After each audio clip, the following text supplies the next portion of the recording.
যারা এবার উচ্চ মাধ্যমিক পরীক্ষা দিবে তাদের জন্য একটি সুখবর। তো চলে এসেছি আমি নিয়ে উচ্চ মাধ্যমিক ইতিহাস সাজেশন নিয়ে। প্রিয় ছাত্রছাত্রী, প্রকাশিত হলো উচ্চ মাধ্যমিক ইতিহাস সাজেশন 2024 পিডিএফ।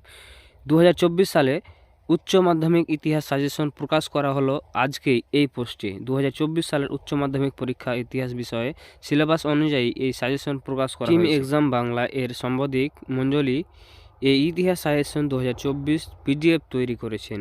এই ইতিহাস সাজেশনটি 2024 উচ্চ মাধ্যমিক পরীক্ষার্থীদের জন্য খুবই উপকারিত হয়। প্রতিটি ইউনিট অনুযায়ী প্রশ্ন সাজানো হয়েছে। উচ্চ মাধ্যমিক পরীক্ষার নম্বর বিভাজন অনুযায়ী সাজেস্টেড প্রশ্ন সাজানো হয়েছে এই উচ্চ মাধ্যমিক ইতিহাস সাজেশন পিডিএফ।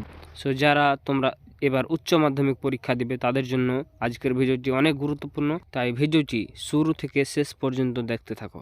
তো চলো আমরা সংক্ষিপ্ত উত্তরধর্মী প্রশ্নগুলো দেখে নিই। শিল্প বিপ্লব সর্বপ্রথম কোথায় শুরু হয়েছিল? 2 নম্বর হচ্ছে বর্ণ বৈষম্য নীতি কোন দেশে বলবৎ হয়? কে ঝড়ের অন্তরীপের নামকরণ করেন? উৎমাশা অন্তরীপ। হিমলারিন্ড এর বইটির নাম লেখো। কানাডায় কারা উপনিবেশ স্থাপন করেছিল? জাতি ও জ্যোতি বৈষম্য ধারণটি কোন ক্ষেত্রের সঙ্গে যুক্ত ছিল? মার্কেন্টাইলবাদ কি? ক্যাপ্টেন কুক কোন কোন দেশ আবিষ্কার করেন? ভৌগোলিক আবিষ্কার ফলাফল দেখো। দক্ষিণ আফ্রিকার ব্রিটিশ উপনিবেশিক গুলির নাম লেখো। কোন মার্কিন সর্বপ্রথম জাপানে পদার্পণ করেন? দেশীয় ভাষায় সংবাদপত্র আইন কত খ্রিস্টাব্দে কোন বড়লাট পাস করেন? পলাশির লণ্ঠন বলতে কী বোঝো? কোন ইউরোপীয় দেশ চীনের সঙ্গে প্রথম ব্যবসায়ী সম্পর্ক গড়ে তুলেছিল? কে কবে বিবাহ আইন পাস করেন? স্বামী বিবেকানন্দের লেখা দুটি গ্রন্থের নাম লেখো। কোড কনসিলস কি? কাউ তাও প্রথা কি? কে কবে এবং কার বিরুদ্ধে দ্বিতীয় বিপ্লবের ডাক দেন? চুক্তিবদ্ধ শ্রমিক বলতে কী বোঝো? কে কবে ভারতের প্রথম গভর্নর জেনারেল যুক্ত হন? ব্রিটিশ ভারতের চার্টার অ্যাক্ট বা সনদ আইনগুলি কি কি? কবে কার উদ্যোগে কলকাতা মাদ্রাসা প্রতিষ্ঠিত হয়? নববিধান কি? কে কবে এই নীতি ঘোষণা করেন? লাহোরের সন্ধি কবে কাদের মধ্যে স্বাক্ষরিত হয়? উপনিবেশিক ভারতের নিরপেক্ষ আইনের শাসন বলতে কী বোঝো? গ্যারান্টি ব্যবস্থা কাকে বলে? পিটের ভারত শাসন আইনের দুটি গুরুত্ব উল্লেখ করো। আলিগড় অ্যাংলো ওরিয়েন্টাল কলেজ কবে প্রতিষ্ঠিত হয়? কে কবে এবং কোথায় বেঙ্গল ক্যামিটিয়াল এবং ফরমেস্টিক ওয়ার্ডস করে?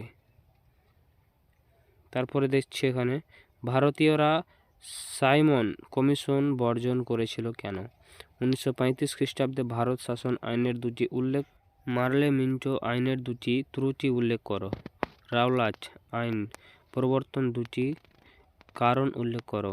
সত্যবিলোপ নীতি দুটি প্রধান শর্ত উল্লেখ করো। 1932 খ্রিস্টাব্দে পুনা চুক্তির কোন হয়েছে?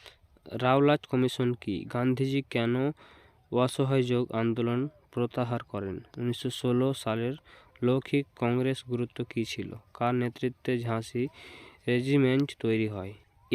এশিয়াবাসীদের জন্য এই কোন দেশ কবে পার্ল হারবারের বোমা ধর্ষণ করে? রশিদ আলী দিবস কি? ভিয়েত মুনি কি অথবা ভিয়েত মুনিকে প্রতিষ্ঠিত করেন? ভারতের ইতিহাসের প্রতিক্ষেপ 1940 খ্রিস্টাব্দে আগস্ট ঘোষণা বলতে কী বোঝো? মাউন্ট ব্যাটেন পরিকল্পনা কি? তো তোমরা এই কোশ্চেনগুলো একটু ভালো করে পড়ে নেবে। তোমরা অবশ্যই তোমাদের ভিডিওটি কেমন লাগলো অবশ্যই কমেন্টে জানাও, আর ভালো লাগলে একটি লাইক করো, আর চ্যানেলে নতুন হয়ে থাকলে চ্যানেলটি সাবস্ক্রাইব করে নাও।